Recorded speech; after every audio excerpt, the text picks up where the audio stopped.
What's up, Britt? Oh Hey, my dude. god, I fucking love you. What's going on, dude? How are you doing? I'm doing well. Yourself? Britt, you are so goddamn sexy. I missed your Well, face. I missed your face. well, it's been too long, man. Yeah, it has been, dude. Hey, do you have headphones or anything with a microphone? It's fine. Uh, It's fine if not. It makes it smoother, but it's fine if not. We can keep going. It does not matter. do not have It anything just like fuck it. that. Let's No. go. Let's fuck it. Let's go.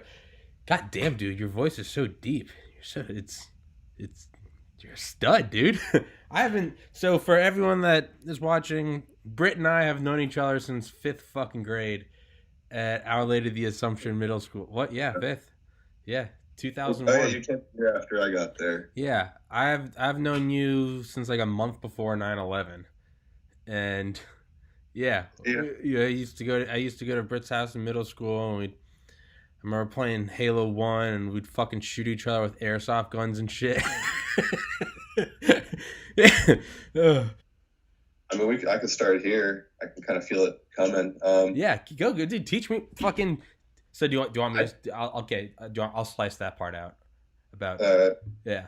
Now, fucking dude. So you're getting into 3D printing, or you know more than my dumbass does. Fucking let it rip, Brit. so I've been 3D printing, 3D modeling, and all that for about 10 years now. I've been going to school for it. Now I've got 2 classes left. Um, I see a great future in 3D printing. It, it's going to be a massive liberty in the future. I believe it's going to be something that'll get us a lot of freedom. We'll be able to generate our own products. The complexity of these products are getting better and better every year.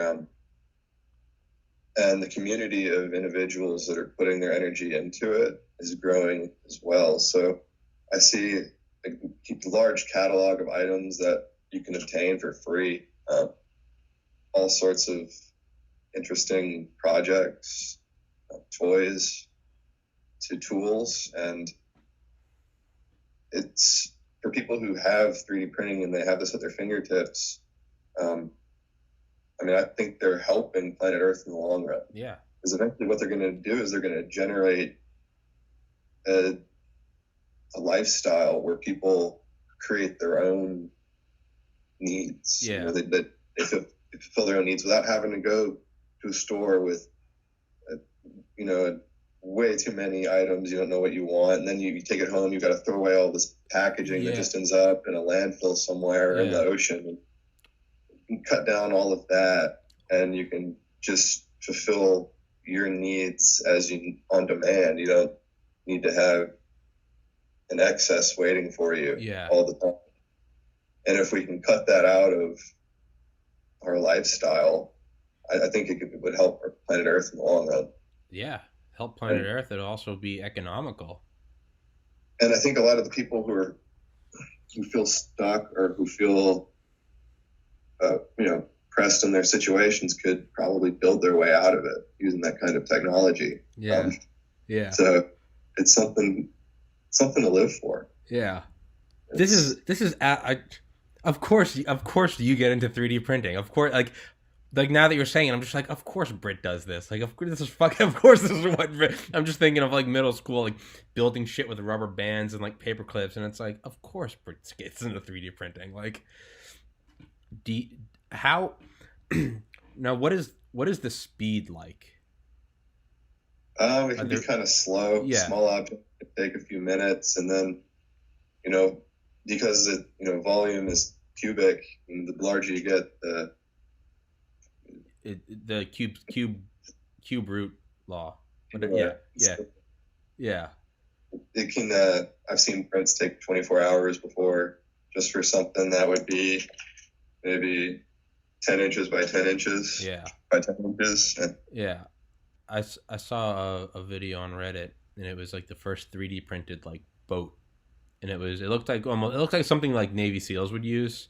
One of those like dinghies almost. I don't know if that's the right word, but they said it took a week, and it was. But I mean, this thing was 8 feet wide, 25 feet long, but it was. Yeah. I mean, Delta and Boeing, their parts are starting in their jet engines are starting to be 3D printed out of metal 3D printers. Metal? Yeah, they're starting to 3D bullshit. Metal. Bullshit. How the fuck do you do that? Does it have to be like molten? Does it have to be super hot, or are they literally doing some like atomizing shit? Like they're injecting like a metal oxide, and then they've got an arc that's making it really hot really quickly, and it's layering the metal on bit by bit, like flash melting it almost. Yeah. There's what I think is most impressive right now is concrete 3D printing. What? Because they're able to, in some countries now, they're able to bring in 3D printers and build an incredibly sturdy house, incredibly cheap. Holy fuck. So in less than 24 hours, they could build a house, a 2-room house. And do you remember in middle school when I'm interrupting? Do you remember in middle school when you and I had plans to build the world's tallest tower? We were gonna make an architect company, and we were like, it needs to be like a mile tall. A company in Dubai is launching another world's tallest building project. I'm pretty sure they're using a 3D printer as part of their process. What? Okay, so I know there's the Burj Khalifa. The Burj Khalifa is you're rustling my jimmies. The Burj Khalifa is what is 828 meters. The Jeddah Kingdom Tower in Saudi Arabia was supposed to be 3,300 feet tall, but I think it lost funding. But like the foundation's there, and I think the first like 20 floors are there. Yeah, pull some shit up, and then Dubai preemptively is like, we're gonna take the fucking crown back before y'all finish, and they were gonna build Dubai Creek Tower, which wasn't really a tower. It only had an observation deck, and it had like these huge like mooring cables on it, but it was supposed to be something like 4,000 feet tall, and I think that lost funding too. But I feel like 3D printing is how you would build that shit. So it's set to be built in Dubai in 2020. What is it? Tell me the name. 2020 now. They're going to start to build it to 1,375 feet tall. Not bad for 3D printing. That's insane. So that's gonna. So let's say even if they don't, crush my hopes and dreams. Maybe they don't use it for the world's tallest skyscraper just yet. But if they can do it for a skyscraper, dude. Launch a 3D printer into outer space on a... Dude, that's what I fucking... With a printing space station. Yes, that's what I fucking talked about. I saw on Sunday, I talked to Ken Mason. He's a 65-year-old rocket scientist. He worked under Bob Truax for 35 years. I don't know who Bob Truax was. I looked it up. Bob Truax is the guy that got the Navy to put missiles on submarines. He's a fucking legend. He's the guy that interrogated Wernher von Braun after World War II.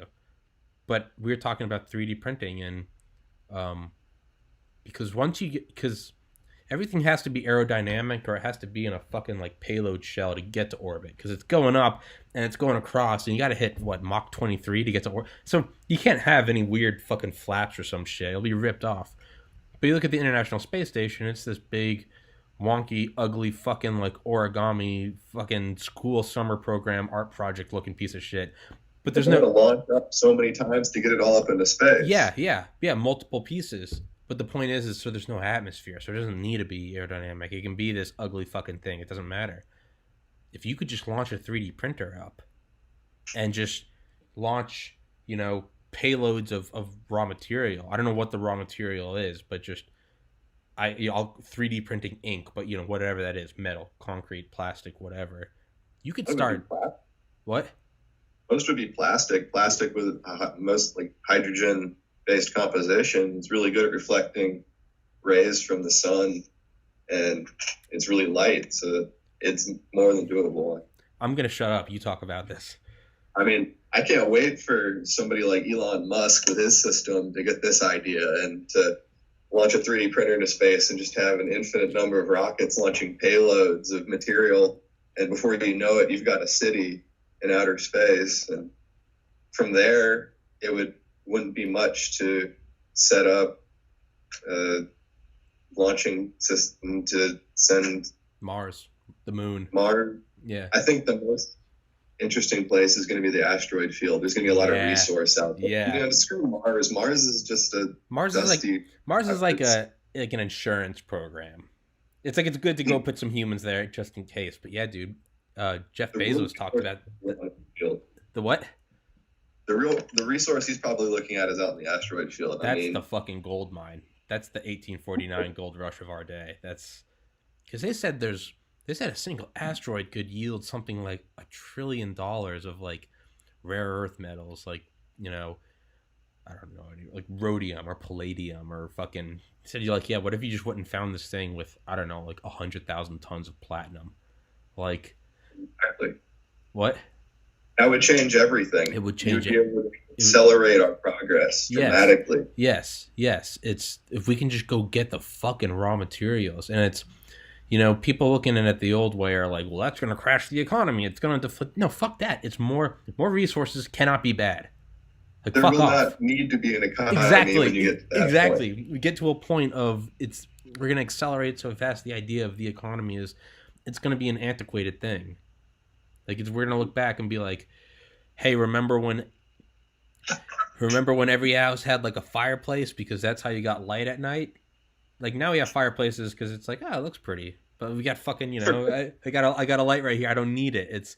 The economy is going to be like you're going to play Monopoly one day because it's like, it's fun. But there's going to be like, remember when people actually used to you had to do this thing? But yeah, so I talked about this with my first guest was like, we're talking about like, how do we get to world peace?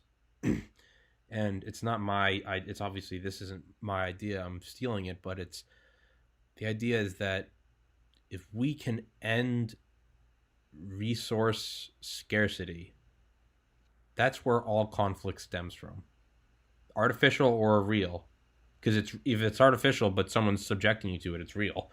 It's, you know, if I hold a gun to you and lock you in a room and don't give you food, that's artificial scarcity because there's food all around. But for you, it's very fucking real. I think if we can get endless resources from the asteroid belt, and if we, you know, 3D printing keeps progressing at an exponential rate, because eventually that will lead to, in time, it sounds ridiculous now, but in time you'll be able to 3D print food. It's forever away, but think about the first person to like make a Model T. Imagine if that guy said, you know, one day the Bugatti Chiron's going to do 300 miles an hour. Like, shut up, bitch. But like, that's what happened. Or the Wright brothers. The Wright brothers' first flight can fit in the cargo bay of a C5 Galaxy. Like, eventually it's going to be crazy. Bill Gates said no one will ever need more than 640 kilobytes of memory. This podcast right now, just the screen recording, is already 6.05 gigabytes. He doesn't understand. Yeah, it's one day 3D printing is you're going to be able to fucking, I'm ranting, god damn it, Britt, start talking. You're going to be able to print food. You're going to be able to print everything. Go on, sorry. And I think once we get to a point where the average person will have a choice to leave planet Earth, that's when there'll be true peace. I mean, when you have the option to just get up and walk away from the trouble, the trouble will fizzle out. Just leave it to the parties who are angry at each other, the too personal. Let them go at it. I mean, there's no reason to drag everybody else involved. Everybody else into it. And hopefully this growth will happen sooner than later, in the next 100 years, even. Let's hope quicker. What do you think? So, what is happening now that someone like me who is not involved in the industry would, because I, you know, as an outsider, I only see the, you know, like, I don't pay attention to sports, but all of a sudden it's like, oh, Super Bowl's coming up. It's big enough that it sort of splashes over that everyone knows it's here. Or, you know, no one fucking pays attention to, like, you know, the technology slowly increasing on touchscreens until all of a sudden iPhone 1 comes out, and then everyone's aware of touchscreen technology. So I know 3D printing, and that, like, I see little GIFs on Reddit where it's like, I 3D printed a wizard, you know, fucking a camel. Like, cool. But but for someone like you, what do you see behind the scenes that, like, I don't see? Like, what are some big steps that are happening that you only understand the weight of them if you're educated in 3D printing, like a fucking fine young chap like yourself, Brett?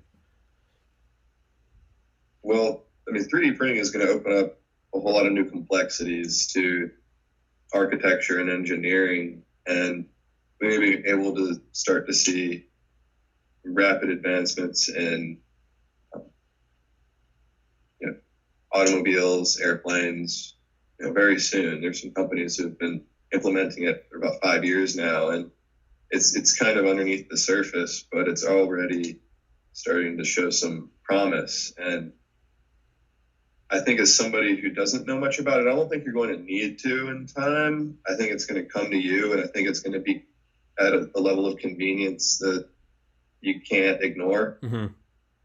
It's primed in your consciousness to want it. When we look back to the early cartoons, Hanna-Barbera and all that, the Jetsons had a 3D printer. Yeah. And, the notion of being able to easily and with very little cost to create everything you need has always been something that we've searched for. Yeah. Harry Potter, wave your wand, you got food. Yeah, it's... So, as the catalog of items that you can print grows and it starts to pour over with possibility, I think our lifestyle, if we're mindful of it, we could just work it into the way we do things. And mm-hmm. I don't think you really have to you don't have to spend your entire time trying to 3D model everything yourself. A lot of what you might want is already out there in a catalog. Mm-hmm. It's just finding a way to get involved would just be a cheap 3D printer and going on the internet and seeing what you can print out. Because you don't need an expensive one anymore. You can get good ones for under $250. I didn't even know you could buy 3D printers. I thought these were still in universities only. That's what I mean. When I want you to explain shit, because this is how far removed I am. To me, it's I saw it in an MIT lab, and in my mind, it's still their Area 51 and the Pentagon. So that's what I mean by so far removed. That okay. So an analogy Ray Kurzweil used, the futurist, said huge technologies are like tsunamis. Said home computing or the internet. He said they happen way out. The tectonic plates shift, and there's a huge disturbance in the ocean, and the wave, the big mound of water, travels through the ocean for thousands of miles, but no one sees it. And then it crashes on land. And if you look at the total time of its lifetime, 99.9% of the time it existed it was only people out in the ocean saw it. Everyone in the world sees it when it comes on land and crashes. Now that's a terrible analogy because a tsunami is terrible, but for 3D printing, that's what I mean. So I've only seen the tsunami crashing in a GIF on Reddit, a Popular Science article that I read on the toilet at Pius, something like that. So that's what I remember. So I'm asking you, you're the fisherman out there in the ocean of 3D printing. What the fuck do you see coming? Is it Godzilla? I see homes being printed with it. I see buildings being printed with it. I see it becoming a go-to for industry. Yeah. It's going to be a great means for resource management. Yeah.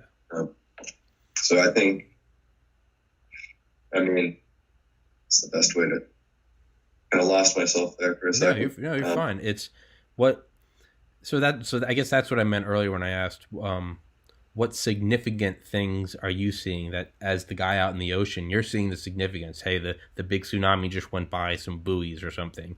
So for me, I'm until it's next to me printing out a new iPhone, it's not there. So what do you see? Hey, the time it takes to print X is increasing, or a new technology just came in. You just told me Boeing using a metal alloy and an arc light to 3D printing with metal. I wouldn't know that, but you're in there and you see the significance. It's okay, now we're moving from a wizard fucking a camel to a jet engine and a fighter jet. Put a 3D printer on an aircraft carrier. Now you can repair in real time. So that's what I mean. It's what are some things you see? So the 3D printers that I use, the plastic extruding 3D printers, those were probably developed back in the 80s, but they didn't really become... They didn't become totally known or available until 2010s. Yeah. And then, behind the scenes, a lot of other types of 3D printing came out. And over time, we're seeing the amount of cost it takes to produce these 3D printers is going way down over time. So it's only a matter of time before you and I have a metal 3D printer. And once you have a metal 3D printer, what's stopping you or I from making a car? Yeah. What's stopping you or I from making a set of silverware, or what's stopping us from making an airplane? I mean, yeah. When you get to that point, what's stopping the average person from producing their own anything? Yeah. I mean, and at a degree that of engineering that's more advanced, more efficient, and sorry, I lost it again. Dude, shut up. I don't stop apologizing now. It's it's like the power of the gods is slowly coming into our hands. Like, and what does that mean? It's kind of funny because you think about like LimeWire or Napster. Oh my god, that was years ago. Yeah, but it's still what's it at its core is it's just file sharing. And you have the music industry saying you got to pay for that, and fuck it, everyone still took it anyway. It's like the first. I think I've maybe paid for 3 songs in my life. But you're gonna have that with 3D printing schematics. So those like old LimeWire ads, like you wouldn't download a car, would you? Well, now you fucking can, man. So what's that gonna be like? Are there gonna be like classified files that like they can't let get out? Because once it's out, anyone can put it on a fucking external and take it off, and now it's right there, and they wipe it from the internet. Some asshole uploads it again, like celebrity nudes. It's gonna be something like that, but it's gonna be like, hey guys, like just shared the F-35 program, download it before this gets deleted. Like, oh dude, once it's out, it's out. What? Once something is out, it's out. You've got to use your best judgment and your best means to keep that file out of the public's eye if possible. I mean, 20 years go by, there's anti-gravity engines or something coming out. What's stopping average Joe from printing them? Yeah. Dude, I think they're getting the parts for them and sourcing them. I mean, dude, I think, it's going to be an interesting future. Yeah, it's going to be crazy because power reserved for the elites. And I don't mean that in like or rulers. I mean like, well, no, like let's think like not everyone has access to an M1 Abrams tank. Not everyone has access to an F-22. Is going to flip that over because it's the most creative, ingenuitive, and advanced thinking person. When they use this technology, they're going to become the new alphas. They're going to become the new leaders. It's just going to be the way it goes. It's not going to be money. If you can create everything you want, you don't need as much money. It's going to be the most creative is going to be reaping the most reward. Yeah. It's going to level the playing field. Yeah. We're almost going to have to be forced to start getting along because everyone has an F-35 strike fighter in their driveway. And the speed, so they're getting faster, correct? The printers are getting faster? They are, year after year. So then it's only a matter, put it on any timeline, whatever, a year, 10 years, 100 years. Eventually they're going to get lightning fast. So not only are we all going to have F-35s in our driveways, but at any given moment, I have a gun, grenade, whatever. So it's going to be like forced. Yeah, it's going to be like when everyone got nukes. Everyone stopped dropping nukes once everyone got nukes. Because it was like, okay, everyone has them. Like, I don't want to, Hopefully there'll be enough other outlets for our creativity. I mean, hopefully there'll be a whole new world for us to start to explore and not just focus all of our energy down here on ourselves. Yeah. You hit the nail on the head when you said once you can leave Earth readily, that's going to change a lot. Because instead of having to go like, okay, well, we got this new 3D printing technology, the first thing we need to do is make weapons. Or because if we don't do it, the Russians will. It's going to be completely different when you can just say, fuck yeah, I'm going to Pluto. I'm out. I'm out. politicians start losing all of their populace, all their clout, then it won't mean much. They're going to have to earn their people. It's going to be through merit. It's going to be genuine. Mm-hmm. And I think that'll be golden age on planet Earth when that happens. Yeah, or the solar system, or humanity, golden age humanity. It's true. Because it's like a bad household or like a bad friend group. You can just leave. Like, I didn't like Valdosta State University. I loved my friends, but for the most part, I didn't like the place. I didn't like the town. So instead of trying to change it, I just studied really hard for a year, got A's, and transferred to UGA. I went and moved in with Hutman. I'm out. I don't think about Valdosta. It's been 10 years. I don't fucking think about it. I can do that. You can't do that with Earth. Pretty much. You can't. But one day. Yeah. So, Britt, can you tell everyone where you're going to school for 3D printing? I have to urinate. My bladder's so bad. My mom's been listening to my episodes, and she was like, you really need to stop drinking water. Because every episode, halfway through, I'm like, we're not even halfway through, 40 minutes, and I'm like, I gotta piss. Dude, I gotta go. So, Britt, instead of leaving you here hanging, tell everyone where you're going to school for this, or, how you found 3D printing as like an education, or because you've been doing it for 10 years, right? Yeah. So talk about how you got into it. All right. So I got into it because I've always been a creative individual. I've always loved engineering, figuring out how things mechanically work. And when I learned that I could start to design and create and manufacture my own anything, then I got into it immediately. I went on Amazon. I started looking at printers, started doing a lot of research, and purchased one that met my needs. And from there, I started to teach myself how to use all the softwares and how to use it effectively. Most importantly, how to think. The greatest thing you can do is to use design intent with the material. So 3D printing can be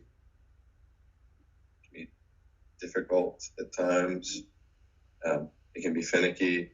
It's putting a layer of plastic on top of another layer of plastic repeatedly. This can create weaknesses or errors in applying itself, and you have to figure out how to get around this, how to design something using that to its strengths rather than designing an object traditionally how we have the past 200 years, taking a block of wood or metal and reducing it to the shape. You have to work the shape up from a base. And with that in mind, welcome back. No, keep going.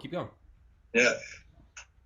With that in mind, you've got to create a structure that'll be strong around this. So if we tried to 3D print a flagpole, if you printed it straight up, start at the bottom with each of these layers being very small in surface area, the object will just break apart.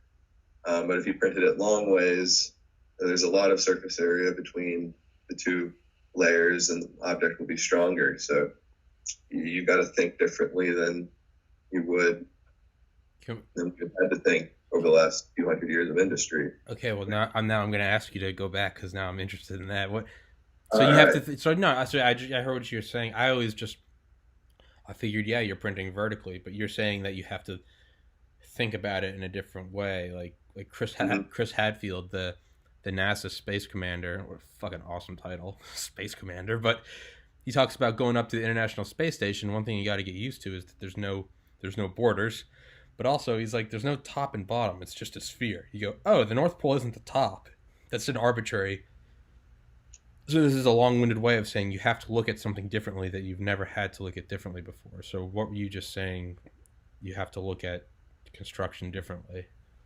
Yeah, so in the past, we would take like a block of wood and we would reduce the shape. Mm-hmm. And because the block of wood or the piece of metal is all one big lattice of material, like the cells or the molecules, that it stays together very easily. But 3D printing, you're putting a layer of plastic on top of another layer of plastic or metal. And the weakest point of the object is going to be between the layers. So you've got to design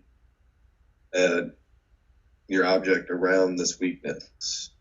So you've got to take away any weaknesses between layers. Like I was saying, if you design the pen upright, the weakest point is, linearly this way on the horizontal line. So okay, real easily. Okay. So you've got to start to engineer your objects differently. Okay. So you may not even necessarily you probably might not even be able to find this way of thinking in schools yet. The school I'm going to is Gwinnett Tech, and they are not up to thinking like this quite yet. They're still thinking of engineering the old way, and this was one of two schools you could have gone to in the area for just a drafting degree, but it's definitely not for 3D printing. I don't even think there is a 3D printing degree yet.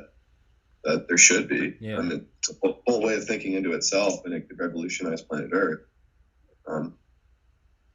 You should become a 3D printing professor. Yeah, I mean, those would be long days. Prints taking forever. Yeah, but I'd never thought about that. That makes me think of like Legos. If I wanted to build a pole of Legos, if you just did layers, you think about tall Legos, or think about when you connect like whiteboard markers, or like lightsabers, and you hit each other, they break really easily. But if you took Legos and instead put them down and built just a couple layers, like 3 or 4 layers, and then made it the length of the pole and stood it up, that's like this very strong fucking thing. Yeah, and I imagine it's got to get more and more, because that's a simple design of a flagpole. Like what? Britt?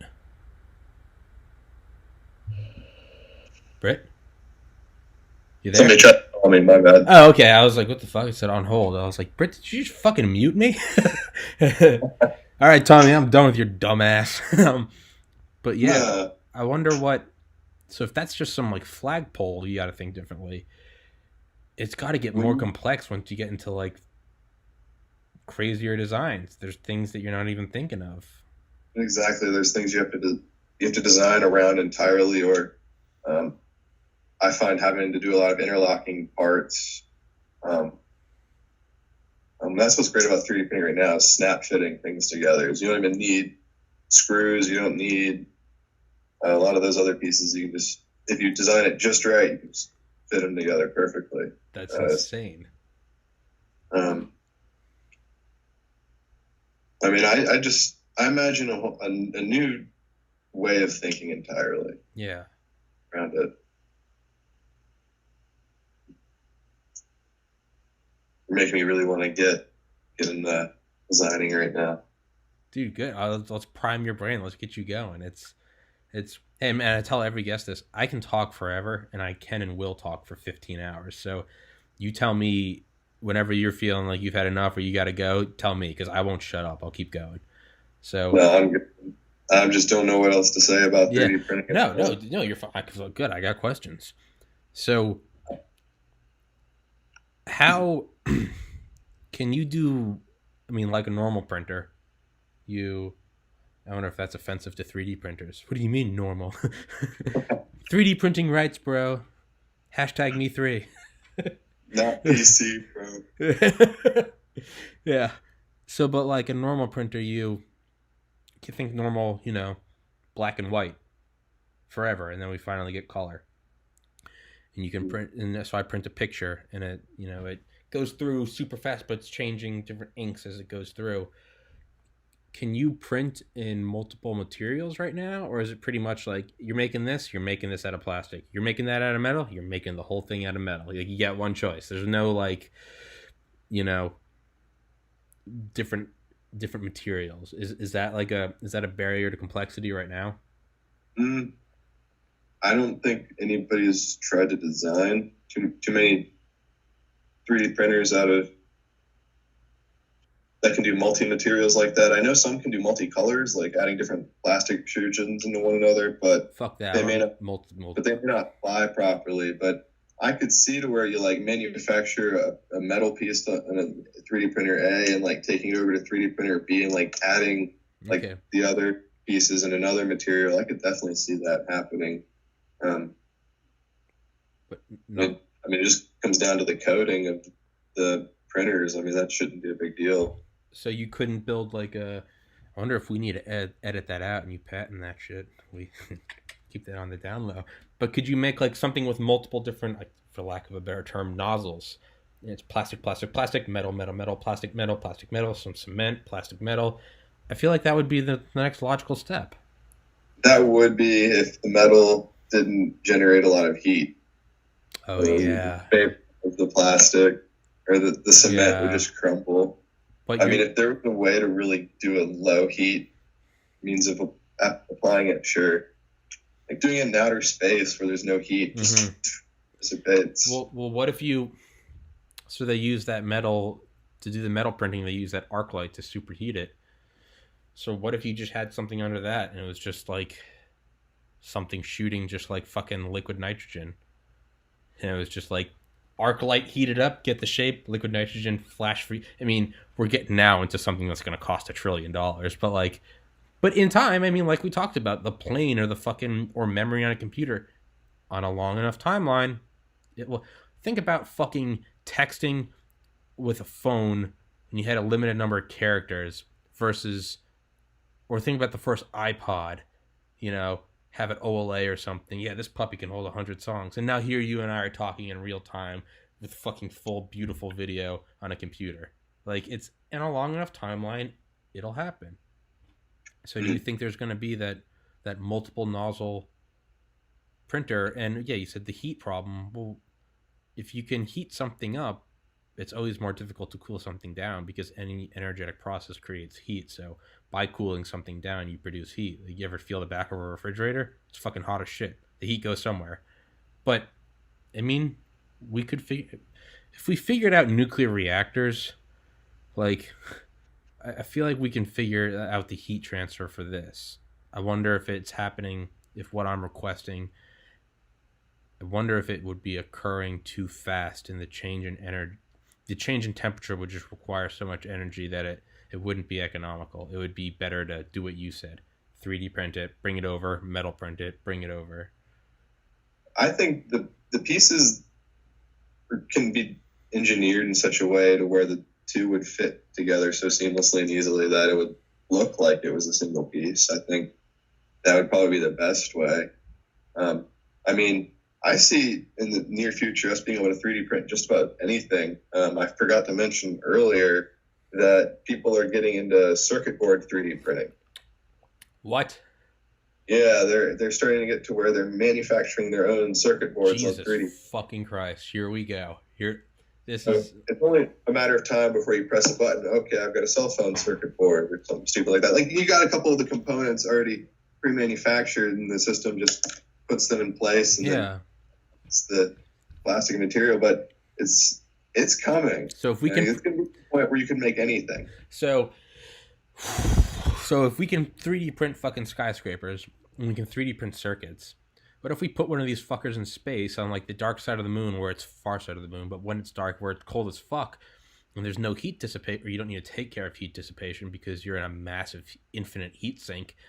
Could you bring something up there and start printing circuit boards into a fucking motherboard the size of a skyscraper with all the heat dissipation? Because that's the biggest thing with supercomputing is heat dissipation. I mean, even this laptop, when I do my podcast and I edit the audio in iMovie, I have a fan cooler under it, and then I've got this fucking fan next to it, and it's on a desk. And in this room, I never turn the heat on in this room, so it's cold. So I'll bring the temperature down to like 50 degrees, and I'll do the editing, and I'll blast all the fans. I can put my hand on the other side of the computer, and toasty air is coming out. That's how hot it gets. So computing requires a lot of heat dissipation. If we could 3D print circuit boards the size of a fucking skyscraper in orbit, I mean, Jesus Christ, man, that's... You already have Elon Musk's fucking what is it, Starlink? The fucking satellite internet thing? Shit, that shit's already orbiting. Why stop at satellite internet? Why not satellite cloud computing? And you got something... Giant brain up in space. Yes. Knows everything. Yes, that's what I'm talking about. No heat dissipation problems. Fuck it. Go put it on Pluto. It's negative fucking 200 there. Yeah. Just let it compute away. Yeah. Find out all lives. Well, yeah. Well, then you'd build a computer that big and then say, hey, figure out how to figure out the heating problem with 3D printing. Or like you said, why even do that? You could just do it in space. You could arc light flash it, and then it would cool down instantly in space. Because you're saying you can 3D print the different pieces to the point where it looks like it's a single piece.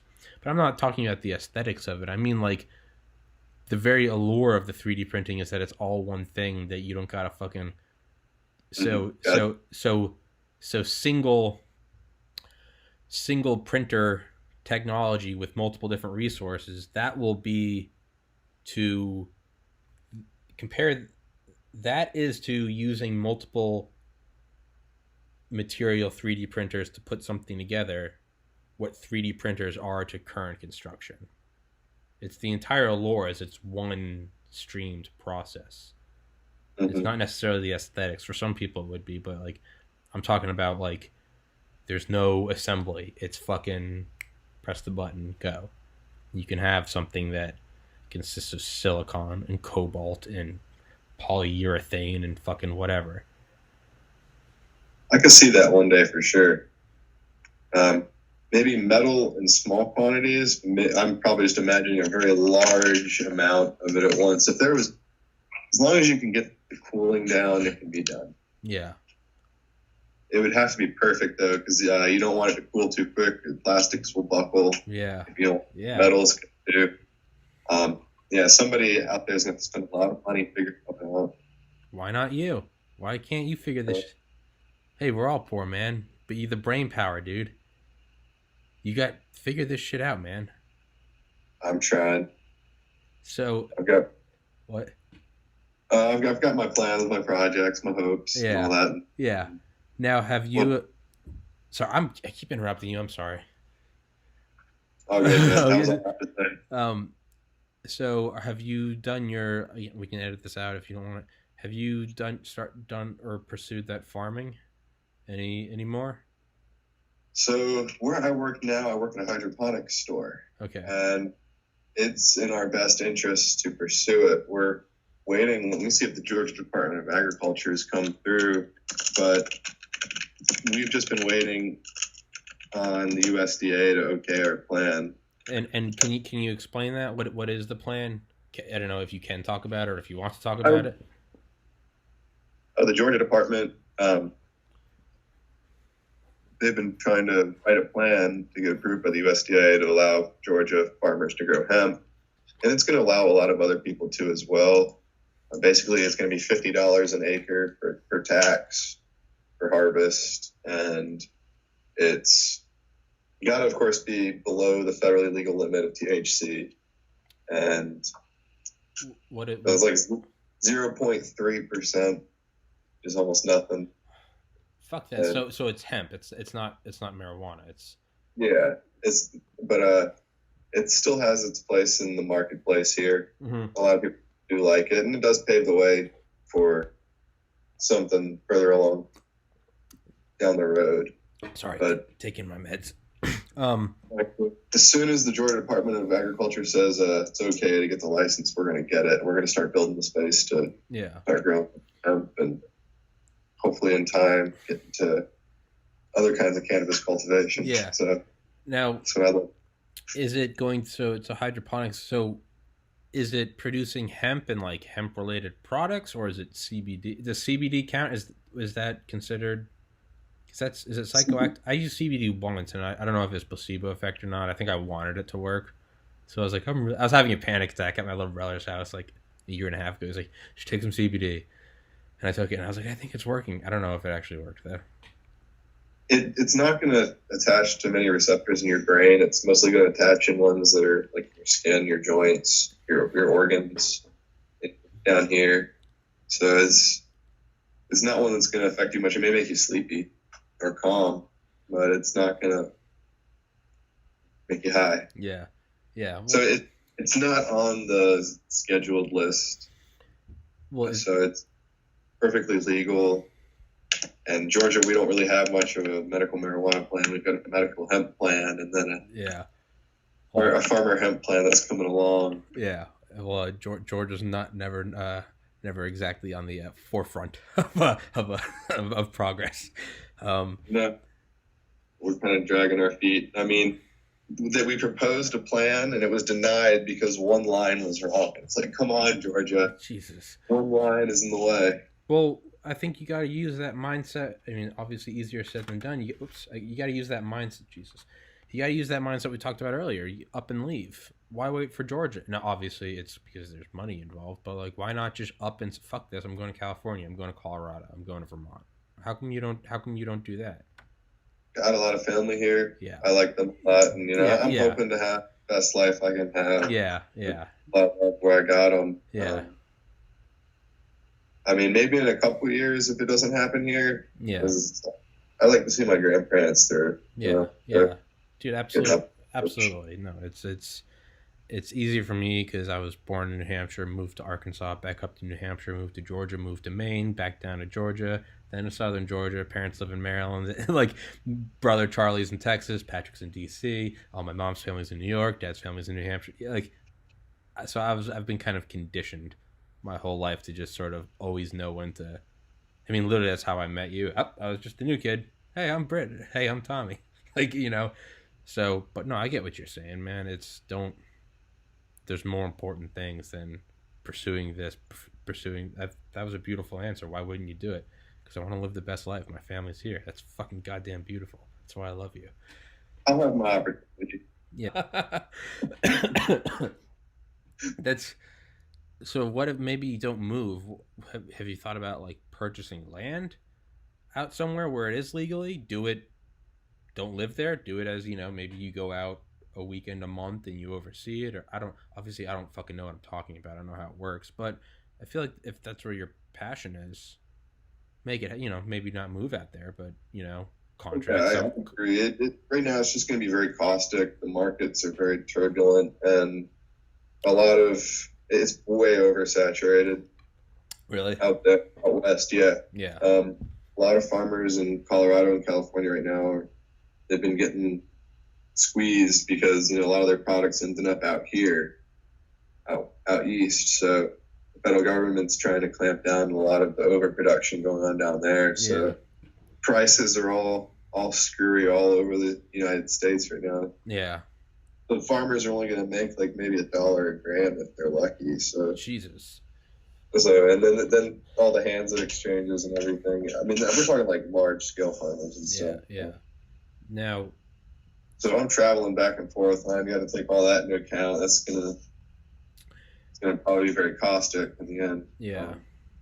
Do you think Trump's gonna federally legalize marijuana? And I always try to avoid politics on this podcast just because I just like for everyone to talk about what they truly love. So I don't mean this in like let's get political so much as I just think eventually it's going to be federally legalized. Just like gay marriage, just like women's rights, it's eventually going to go national. What happened? I've never heard him say anything. Neither have I. There's nothing to base it on. The only thing I can think of is I just think of Trump like, let's say shit's not going his way and election's coming up. If he just pulls some like, I will legalize marijuana. Like, he's absolutely he's a wild card. He's a wild card. He's someone that would. But it doesn't have to be. It doesn't have to be Trump. I mean, so like, what happens if President X legalized? Let's say in the next 5 years it gets legalized nationally. How does that change the big picture? Because there would be less clamping down on it going interstate or intrastate. Because if it was nationally legal. I think Georgia's in a particular strange place. We got stomped so hard at the end of the Civil War. We've had to play servant for the federal government since then. Yeah. So whatever they say goes, we're not really going to go rebellion on anything anytime soon. So it's going to take the federal government to legalize it for us to do anything about it. Because so that's what I mean, though. Let's say he does it. If they did it, then I think there would be a good chance of it opening up. And it would probably go county by county, like alcohol does in the state of Georgia. So it does? Each county can kind of vote on its own law. Some places will sell on Sundays, some won't. Yeah. Things like that. So it'll be like that, except some counties will sell it, some counties won't. They'll be able to vote in whether they wanted a dispensary or something like that. Yeah. No, I think that's how it would be. I'd like to get into that business. There'll be a lot of room in Georgia for it. Absolutely, dude. Jesus Christ, man! You drive down to Valdosta, it's 7 hours of farmland. It's 7 hours of farmland and alternating billboards that say "Hot women here" and "Jesus saves." It's just back and forth, back and forth. The fucking irony of them both. It's like the Lord saves, live a righteous life. It's like next stop, it's like big titties live. Like Satan to the left off this exit, God to the right. Yeah, and and the priest goes to both of them. But yeah. But yeah, Georgia's got the farmland, man. I mean, Jesus Christ, isn't Georgia like the poultry capital of like the world, poultry science? My dad, because makes sense. There's so many chicken farms. It's absurd. I'm pretty sure it's like the epicenter of like poultry science. Actual poultry production, I'm probably speaking beyond my knowledge because I don't have any knowledge on this. But I know that, I mean, Georgia's poultry, they're like poultry science program. They have like multiple campuses in Georgia because you could see them driving down to Valdosta. It'd be like extended campus or, you know, like a outreach campus or whatever. But so they've got the land for farming. Yeah, dude, Georgia could just turn into the pot basket. I mean, that would be nice. We're definitely, the guys I'm working with definitely have a secure job there. We basically be selling the picks and shovels for that gold rush. Yeah. See it happening. Yeah. There's a lot of people getting ready for hemp farming, and there's a lot of people who may or may not be farming other things. They're getting more and more into it. Yeah. A lot of people you may not even expect to be trying to get into it are. What do you mean people you wouldn't expect? People who may not be as techno savvy because there's a lot of technology involved with hydroponics. Mm-hmm. People who you just may not, you may not consider them to be that kind of. Yeah, it's just someone that strikes you as like, oh shit, like okay. Because it seems like, in Georgia, a lot of it has been decriminalized. You go from county to county. They're not going to. I didn't know that. A criminal charge at you. We're going to fine you like $50. Like, okay, traffic ticket low level something. But I mean, so ever since that happened, it's been a flood of, average Joe coming in to get his grow set up. Wait, so I moved home with my parents in 2016. I've been, I guess, out of the fucking loop in Georgia. So this is a really stupid question. What the fuck does decriminalization mean? Like, I always hear stuff like decriminalize, not legal, and I'm just like, well, am I or am I not a criminal? For like, I don't know what that means, and I probably should have figured it out. Like, I'm 29, I still don't know how to tie a tie. Like, there's certain things I should know that I just don't. I don't know what. Dude, it'd be like jaywalking, The police aren't going to go out of their way to do anything about it unless you're causing a problem with it. Yeah. So. But what's even the point of that? Why not just or is that just a baby step towards legalization? Is it part of the grow? Step that allows a county to tell its police officers to not continue to pursue this. A few counties have taken a lot of their marijuana police who would normally be focusing on that and putting them towards violent crimes. We've been asking for that for the last 30 years. What a thought! What a revolutionary thought! Hey, stop looking at the long-haired dude smoking a doobie and go get the guy, fucking raping a child or beating his wife. Go get that guy. Not the fucking guy listening to the fucking the Allman Brothers. Mm-hmm. So downtown Atlanta, that area, anywhere in NEACP, it's kind of getting to a point where the counties and some of the as we call municipalities are saying, all right, we're not. If you're not causing a problem, it's not a problem. Keep it behind closed doors, I guess, would be part of the thing. Still maintain keeping your neighbors happy and all that. It doesn't change life. Just don't be partying and causing it. I mean, it seems that it's more popular than the average Joe wants to let on, for sure. I mean, it is to me, and I'd always considered myself knowledgeable, but apparently not. It's okay. So say it starts getting nationally legal, federally, whatever. When do you start 3D printing smoke pieces of intricacy never seen before? Oh god! Oh god! Intricacy never seen before. Okay, that's different. No, what do you have? What do you have? Show me. Where'd it go? I forgot I had it. We can have it. We can advance to just a little thing. You got that's the awesome, metal though. slide. Yeah. It's just another pipe broke, metal slide. Yeah. And the rest of it. Yeah, it's probably strong as fuck. Yeah. It worked. That's what I mean, dude. It held water. It didn't leak.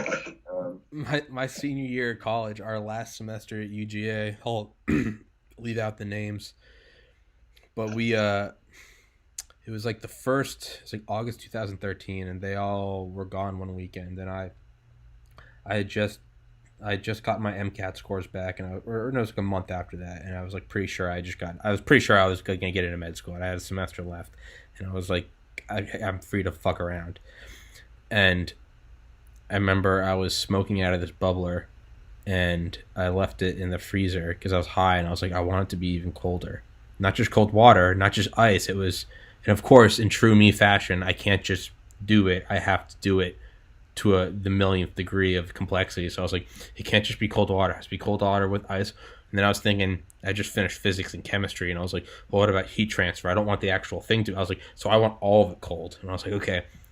And I got fucking really high, and like I played Grand Theft Auto 5 and left it in there overnight. So the next day, my roommates get back, and again, I'll leave out names, but you know him. He came in, and he's like, Kerrigan, why's my bubbler in the freezer? I was just like, oh, I don't. And he picked it up. He picked it up, but I guess the whole thing was wet because I was high, and the bottom just like a scab that just ripped off. This glass bottom. Okay, so what I'm getting at, there's a purpose to this. So I bought him a new piece, like a very nice piece, and I think the first day we had it, he knocked it over and broke it. And I was like, fuck. So our other roommate bought a piece and was like, I'll get one for us all to smoke. It's our last semester of college. It's our victory lap. Gets this really nice piece. He's washing it. Elbow hits it. Granite countertop. Done. So we get a fourth piece.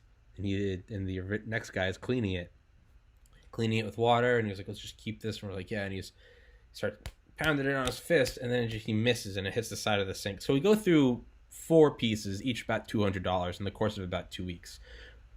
So there's a purpose, there's a method to it. There's a reason I'm saying all this.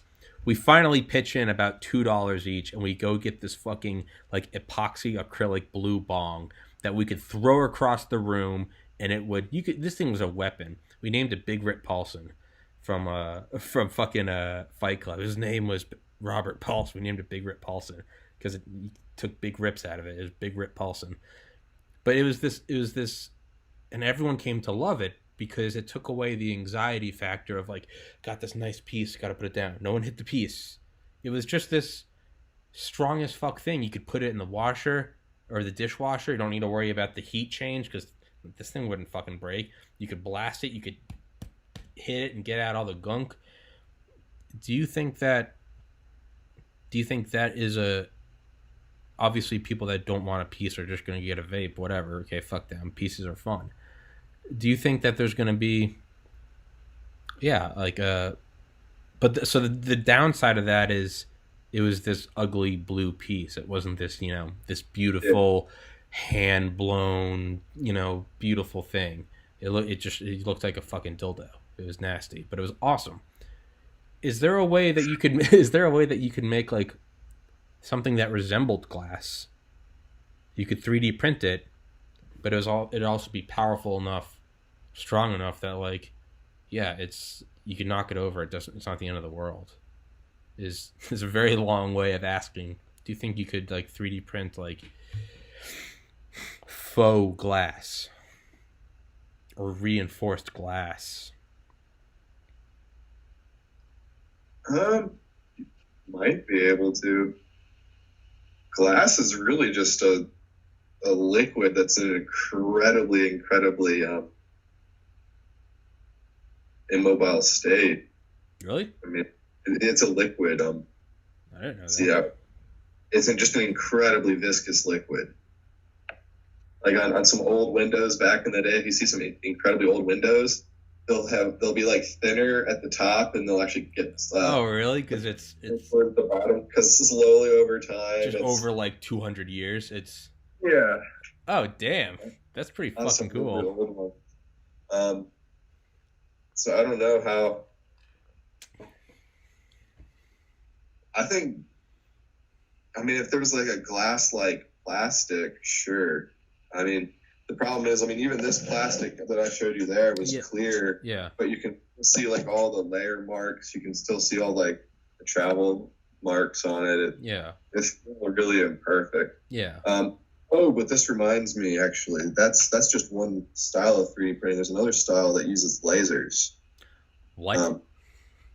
Yeah. How the fuck do you how do you not bring that up in the first minute of the podcast? Tommy, by the way, there's laser 3D. How do you just nonchalantly drop that an hour and 10 minutes in? Oh, by the way, Tommy, there's laser printers. Let me see what they were called again. That's like on a third date, a girl telling you, "Oh, by the way, my dad's the president." Like, what? Yeah, it's a resin 3D printer. It uses a liquid, and then a little arm comes down, touches the liquid, and starts shooting lasers from below, and it starts to rise out up from the pool of liquid. So you need to check that one out. What was it called? You're twisting my brain into a pretzel. What does it do? I'm trying to conceptually understand it. A liquid resin that, when exposed to UV light, hardens it. Okay.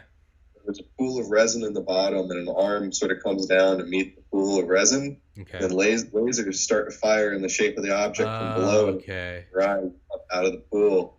And so, let's see if I can find one here. One's called the Glowforge. There's a couple now coming out. Remember, 3 years ago there was only one company, but it's an SLA 3D printer. You should give that a look. I will. Those are getting faster and faster, and that's probably going to be the way to the one of the future. Now, what is the smallest unit of? Is that like another thing that's evolving and progressing in 3D printers? So we talked about speed, we talked about other materials, cost. What about size of, for lack of a better term, unit? Like the resolution. The what? Resolution. Yeah. When am I going to be able to print with an atomic accuracy? Like right now, everything is in units of like 0.1 millimeter, because that's what the motor is geared in 1 millimeter units. So if you were able to create a motor that could like gear to like thousands of those ratios and do really fine movements, I'm sure it can be done. It's just not efficient right now. Yeah, I've been doing that, and because the way the plastic extrudes and whatnot, it kind of loses that. You lose your ability to tell the units of measurement and the details when it gets really small. So, but that would be for like that. You wouldn't use that for a bong, because it's like you don't need that resolution. It's like you don't need a 4K picture for a thumbnail on Facebook, because you're not using the detail for something like what. Sure, if you were using that like a really, really fine laser on a really, really well-tuned motor, you could get some really small detail. Well, okay, circuit boards. What if we get down to fucking like transistors that are, down to fucking the atomic size? Like, that's what I mean, is like it could, and not just like a luxury of like, hey, we printed this just to show that we could. Moore's law has the doubling of transistors every 2 years, every 18 months. We're slowly approaching a wall. Is that where 3D printing comes in? Is that where IBM or fucking Mac, or not Mac, Apple or Microsoft come in, and that's how we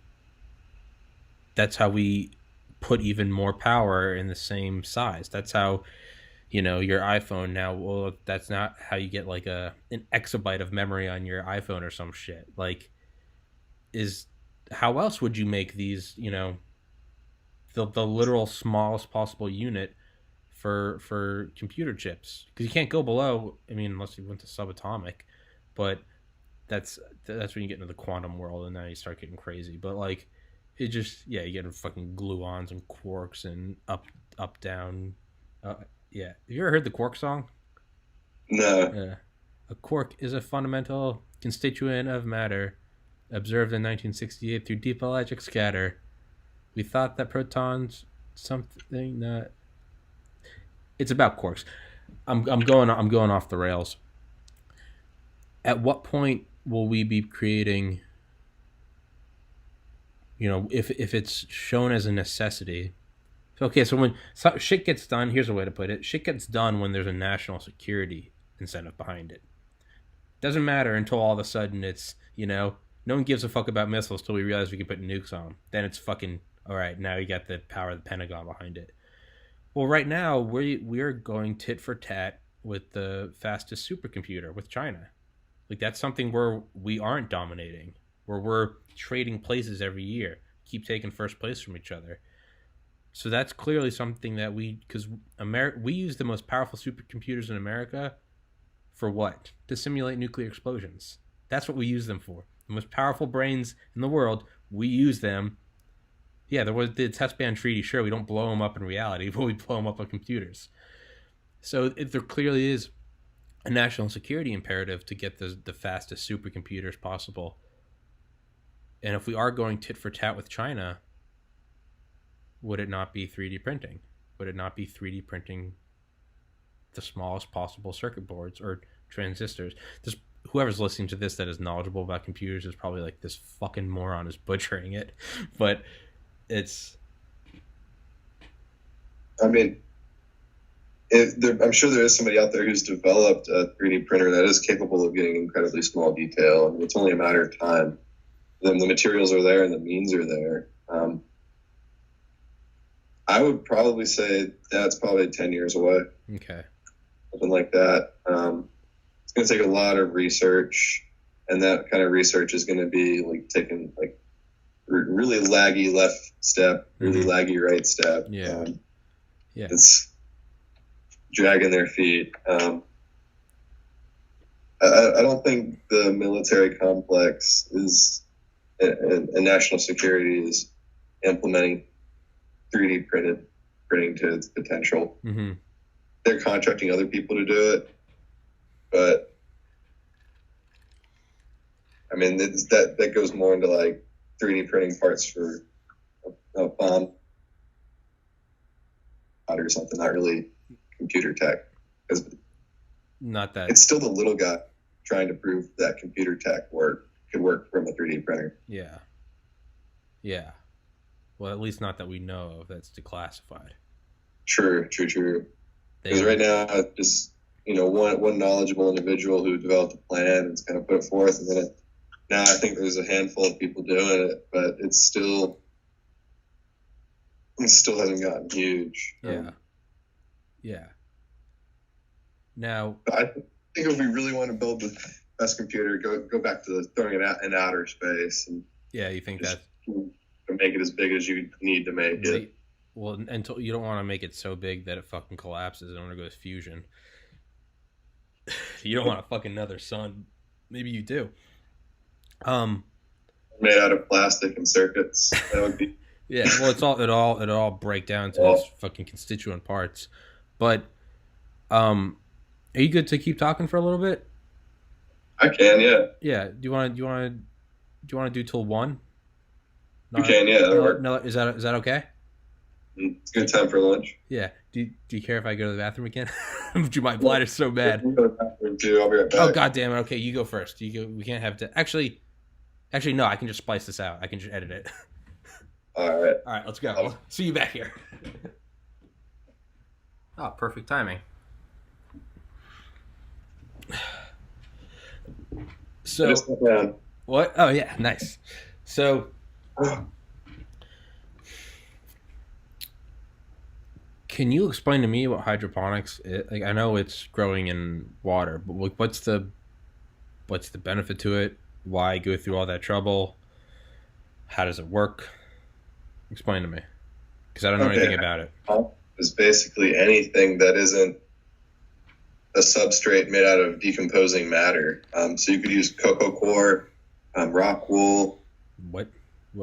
These are other cocoa core is like a coconut husk that's been ground down and washed, and then buffered with calcium, magnesium. Rock wool is basically a rock that's been thrown into an oven and spun like cotton candy until it poofs out like cotton candy, and then recompacted into these little cubes. And you can grow plants in them, or you can just grow it right into water. Basically, nutrients become more available, more free flowing. Mm-hmm. You can control the dosage of nutrients to what the plant's metabolism needs, so you don't waste water, you don't waste food. Because if you put a baby plant into some of these potting soils, they're too hot and they'll burn the plant. There's too much fertilizer. Mm-hmm. So you're kind of like wasting fertilizer and wasting time and energy. So you can, when you dial in the necessities, you reduce waste, and the yield becomes a lot greater. The amount of time a vegetating plant requires is dramatically reduced and cut in half in many cases. And, for the fruiting potential, for the yield goes way up too. So if you're using less water and fertilizer and producing more fruit, it's the wave of the future. Yeah. I mean, our company is actually, we're being looked at by a university in tandem with the government of India about bringing one of our employees over there to bring hydroponics to India. They've got all the equipment they need, but they just don't have the mindset yet. It hasn't become culturally available. Yeah. Because they're the world's largest producer of coconut core husk. They could use it and feed their entire populace dirt cheap if they really wanted. Yeah. But the farmers just don't know it yet. Yeah. So, the idea would be bringing that program to their farmers and other entrepreneurs in India. Hydroponic growing, if we were to say, backtrack and talk about going to outer space and stuff, that would be the way of doing it. I was going to bring that up. I was going to ask, what about space weed? Oh, space weed. It's going to be the best. I can't wait. But aside from being, just a really cool name, but like, why would that be better? What about zero gravity or any of the aspects of space?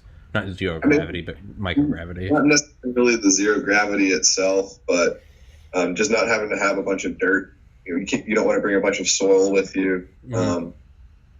A lot of those salts and other things can be reclaimed. The natural waste byproduct. We eat the plant, then we put the waste out. Mm-hmm. We could reclaim it, reuse it in the hydroponic system after it being decontaminated. Now, but why do you need space for that? You said the lack of soil, but that's what hydroponics is here on Earth. What is about space that would make space weed awesome? Is there anything? In space. Grown in space, you'll feel like you're out of this world. You could have so many taglines, dude. You'd have a million mottos. I think it would help the fruiting bodies too in the long run, because there wouldn't be so much of a weight oppressing the fruit down. The water would be able to flow more into the plant, and it wouldn't want to flow as much out of the plant. So it would just hold more. It would really be, you'd be removing those barriers of just kind of, it's going to rise here, the weight's going to go down. If you can get into this just free flowing, really omnidirectional, it would just kind of, it would happen in I feel like the most efficient way. It would probably, and again, I'm speaking out of turn because I don't fucking know shit about growing stuff in space or on Earth, but I wonder if you could just get some crazy shit. Now, what do you think is going to, so I believe last year, 2019, Colorado decriminalized psilocybin. They did? I believe. Okay. I think maybe just Denver, but it starts with weed. Maybe we're proving the fucking baby boomer generation right. It's a gateway drug. But hell, man, it's a fucking fantastic gateway that I'll run through holding hands with my buddies. But it's, I say my buddies, I talk to like you and Matt. But it's do you think that's something, is that going to be the next? So you're saying that, you know, the marijuana market, it's saturated, it's you got so many fucking people doing it, blah blah blah. That was not, I don't think it's gonna let me turn that off. That was my girlfriend. I was like, what the fucking thought someone was tasing you. I'll have to edit that. Is magic mushrooms, is that something that you could get in on? It'd be like getting in on legal pot right at the beginning.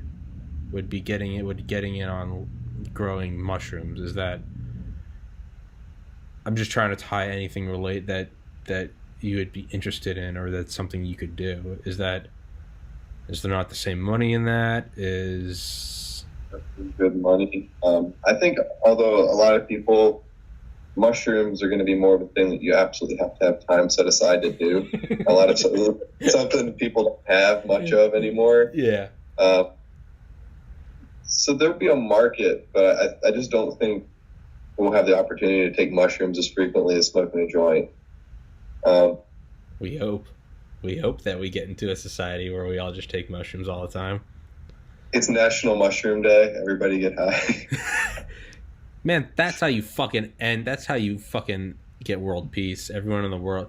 I had an idea about that, man. What if you fucking got like an aerosol form of psilocybin, or you put it in spores, you genetically engineered some spores, did some designer bioweapon shit, but you made the payload, the deliverable thing, instead of like RNA or DNA, you made it psilocybin, and you go in and you can make the designer virus so it infects everyone, and it's dormant for like a couple weeks.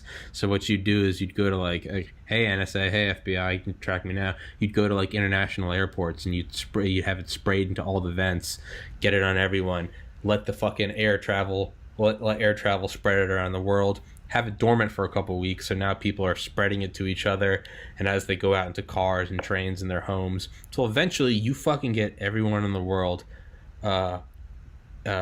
infected with this, and then you'd want it to almost be activated by like some wavelength of light, and you'd have a satellite system, or maybe that's what Elon Musk's fucking Starlink is, Neuralink, whatever the fuck it is, and all of a sudden you'd blast the entire Earth at one time. Because I've thought about this, if you can't tell, you can't do it at separate times. Because if America's high and we're like, hey, let's all be friends, if China's not high, they're going to be like, they're weak, their guards down, take over. We don't get anywhere. So now China's a world power, but you still have the same dynamic of warring belligerent states. So you have to have everyone high at the same time. It's got to be a perfect, it's like the Navy SEALs shooting those fucking pirates. All the shots have to be at the same time. So you'd inoculate everyone in the world through this thing, and it'd have to be dormant indefinitely. You can't have different people getting high at different times. You have to have everyone is holding the virus at the same time. And then through your universal net of satellites, press the button, beep, it activates all of it at the same time. Listen, it wouldn't be great. A lot of car crashes, plane crashes, there'd be a lot of deaths. I'm not saying... Look where the toilets are. I mean, it'll be a lot of people's first time. A lot of people going crazy. Hey, look, this isn't a silver bullet. I remember bringing this idea up to my mom like 2 years ago. And I was like, a lot of people would die. But I was like, for the most part, the important thing, though, is that you don't need everyone to be converted. You just got to get a couple world leaders, or a couple military officials, or a couple billionaires. If their mindset changed, those are the people that can affect billions and change markets and change geopolitical relationships. And I was telling this to my mom, and she was like, are you fucking crazy? That's your plan for world peace? And I thought, okay, yeah. But I thought, what are we doing right now? What's our method of world peace right now? 70,000 nuclear warheads, on top of these missiles that go in the upper hypersonic range and drop multiple independent reentry vehicles from fucking orbit, going so fast that the metal casings are vaporizing. And what are we doing? We're throwing megaton warheads, thousands of times more powerful than the ones in Hiroshima. We could. I think it was Eisenhower that said World War III will be over in 30 minutes. Right now, that's our method of world peace. And hey, it's working. For the most part, it's working. There's war, but it's not war at what everyone's capable of. For the most part, everyone holds back. So right now, that's our method of world peace. So to me, anything less than aiming 70,000 nuclear bullets at each other, it could be better. This is obviously all I'm just talking. It could be horrible. We try some different things for sure. Some new avenues. I mean, because that piece is temporary, but the piece after it will be permanent. I mean, that's how you could permanently have world peace, and not world peace. What? Not taking that route. You don't think it'd work? I mean, it's a retarded idea, but I love it. I think it's just a terrible idea. I don't feel like dying for world peace, you know? Hey man, I appreciate the honest criticism. Tommy, I think it's a terrible idea. Hey dude, that's why I'm podcasting and I'm not in the fucking inner ring of the Pentagon calling the shots. Mushroom plan will go over a little better. No, I was talking about the mushroom plan. Oh, that's a great plan. Ah! I was talking about pointing nuclear bombs at ourselves. No, that's a terrible plan. It's worked so. The next 1,000 years, just point nukes at ourselves. Well, the thing is that's peace. Okay, it's working, but it costs trillions of dollars a year. What if you could have peace that didn't cost trillions of dollars? What if you had voluntary peace? And again, it's very idyllic. Let's all hold hands, sing kumbaya. I know, but what would do it better than? We're okay with aiming nukes at each other. How is this one any less crazy?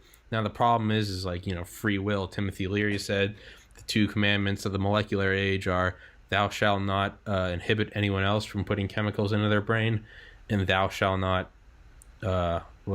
put chemicals in someone else's brain. Basically, what he's saying is no one should be able to tell anyone what drugs they can do and can't do.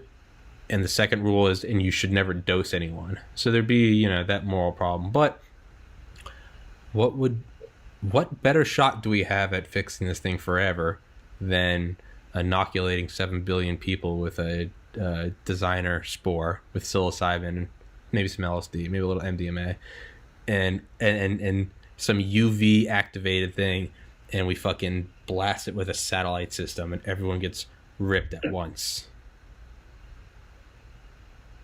Everybody would become very beautiful. Yeah. I mean, but at least for some people, I mean, that wouldn't be the same experience for everybody. It would not. It would not. Listen, it would. Let's not bullshit around. It wouldn't be a universally great thing. Millions of people would have a terrible trip. People would die. People in surgery would die. People flying planes would die. There would be a lot of death. But did you read Watchmen, or did you see Watchmen? I think I saw the movie a while ago, yeah. Is it okay? So are all those deaths worth it though? If you can use a couple million to save a couple billion forever, and not only that, but you're offsetting. If you could have this world peace thing, you'd have all that money over all those cumulative years that you would no longer be spending on weapon systems, and instead we'd accelerate 3D printing and nanomedicine. And again, this is all very idyllic. This is why I don't call the shots. This is why you don't call the shots. But, yeah, I mean, if I called the shots, there'd be a lot of pissed off people. My first plan would be to get rid of organized sports and put all that money into science research. Get rid of the war. Put that all into I would, and see, I would fire the psilocybin missiles. I would start gassing every airport. But taken out of context, it sounds terrible. But yeah, I think what else would work though? What else would work than? See, I don't think it's gonna ever happen like that, because you'd have to be some Elon Musk motherfucker to pull that off. I think how it will happen is is, so as we're seeing in Denver with the decriminalization of psilocybin, it's going to get more and more, it's going to get legal. And eventually, because everyone's going to be saying, you know, just like you can use CBD for pain and shit, you don't need all these opiates. Eventually, you're going to have, you know, people going, oh, you know, holy shit, mushrooms, MDMA. You can get a year's worth of therapy in a couple hours. So eventually, you know, these corporations, these big pharma corporations, they're not dumb. It's, you know, if you can't beat it, join it. So they're going to start producing it, right? And they're going to start producing their own enantiomers of these compounds so that they can trademark it, copyright it, and get all that sweet, sweet money. But what they're going to start doing is that they're going to sow the seeds of their own demise. What they're going to do is they're going to start producing, you know, instead of THC, it's going to be THC plus trademark. But instead of psilocybin, it's going to be like psilocybex. Talk to your doctor today. But just like any pill, just like Xanax or Valium or fucking Percocet, it's eventually going to end up in every dorm room. One person's going to have a script, and you're going to be able to go over there for the couple bucks. And just like with Adderall and finals, everyone's going to be able to get it. And eventually, it's going to be on every corner. You don't have a prescription, but hey, I know a guy that knows a guy that gets Perc 80s. You do that. Eventually, but replace that with psilocybex or THC plus. Eventually, they are going to wittingly or unwittingly start dosing everyone. It's going to get out, and it's going to eat itself. It's going to transform society and disintegrate the current power structure from the bottom up. So maybe you don't need this, you know, grand master plan of drugging everyone and using satellites, but I think people are going to do that on their own, but yeah, I think if everybody knew that everybody else was doing it at the exact same time, it would just help amplify that. Yeah, it would be some synergistic effect of like, oh, we're all feeling this. Yeah, like how some people DMT say that they all have the same experience at the same time or something like that. I have heard. I've never done DMT. Have you? Yeah. You have? So I've done. I did psilocybin in 2013, 14. I did LSD once in 2015, and I did psilocybin and LSD in 2016. I've had 4 experiences, 1 a year for 4 years. Haven't done it since then, and honestly, I don't think I need to. I think I learned what I needed to learn. I've never done DMT because I could never find it. What is that like? It's fast, it's strong, it's over pretty quickly, and usually it's going to take a long time to process what occurs. I mean, it's very spiritual. It's not worldly at all. It's going to yank you from this world and it'll show you this world from a different perspective. At least that's what I saw. Yeah. I was out in the woods with some buddies and just chilling around a campfire. It was where a lot of good stories start. And we're just smoking weed. And then somebody, hey, I got some DMT. Let's do this. It's like, I've never done that before. I was kind of like last in line. I waited for my turn, but I took my hits, and it felt like a gong went off like in the center of my head, just like boom. Kind of like lay back, and then it's like I closed my eyes, but I could still see everything. Yeah, and it wasn't just see what I could see in front of me either. I started to be able to see everything like around in every direction at once. And I just started to like lift up out of myself and float up, and I could see like the forest, I could see the trees, but I couldn't see them for like bark and wood. I saw like energy just like flowing up through the ground, through these trees, and like pulsing through them and like back down, and just the energy flowing through the entire forest and the people and the fire. And then and it just kind of like lasted for a few moments and then ended. Yeah.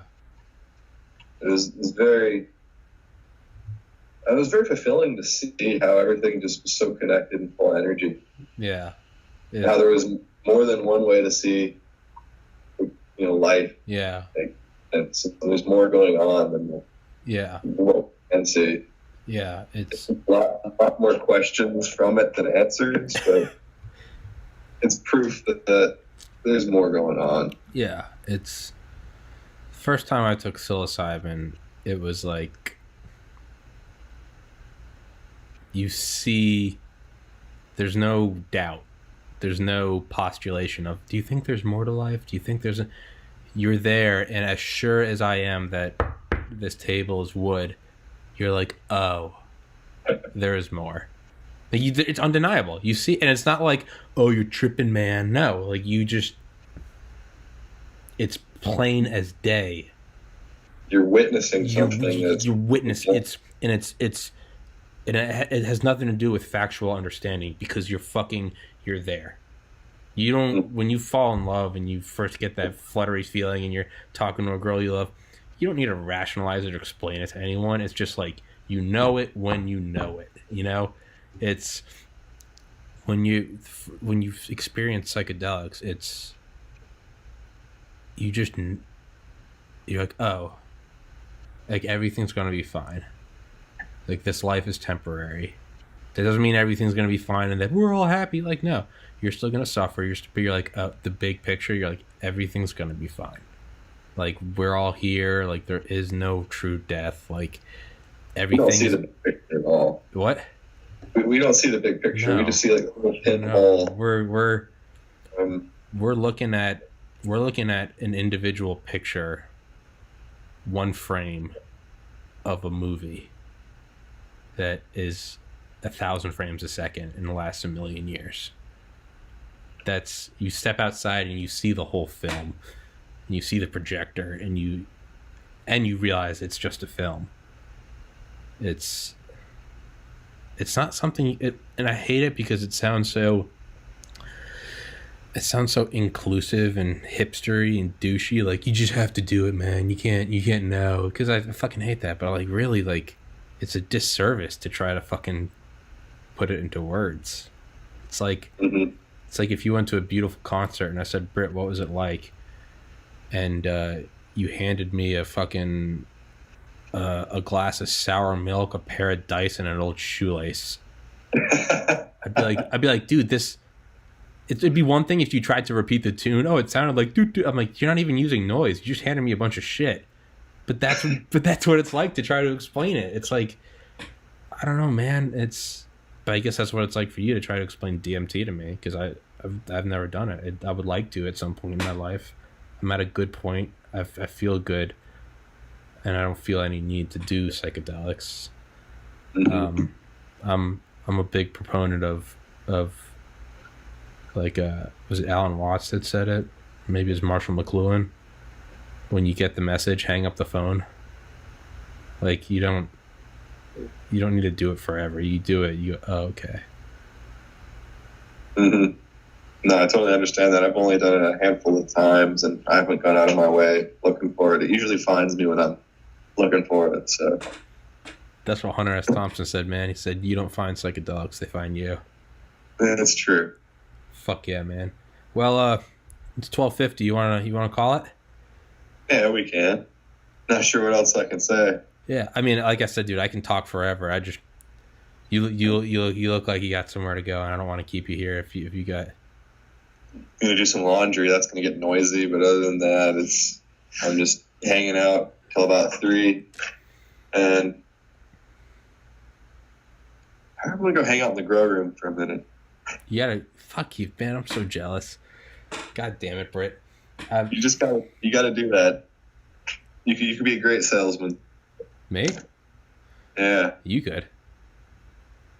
Yeah. I'm not a salesman. I'm the grower. Britt, you're a sexy man. You come out there with your big mountain man beard. Hey, buy my weed and you want to look like me? Dude, you're good like this. Yeah, dude, your beard. Look at my face. look at my face. Feel my jawbone. I wear flannel. I carry around an axe. My apartment smells of many leather-bound books and mahogany. I'm a big deal. I was 14. Not really. God damn it, Britt. You went on hold again. Britt? You went on hold. Yeah, I got. You what? Somebody called me again. All right. Well, hey, man. I'm gonna start. Takes so long to process these videos and upload them. It takes all fucking night. So this probably isn't gonna be up till tomorrow.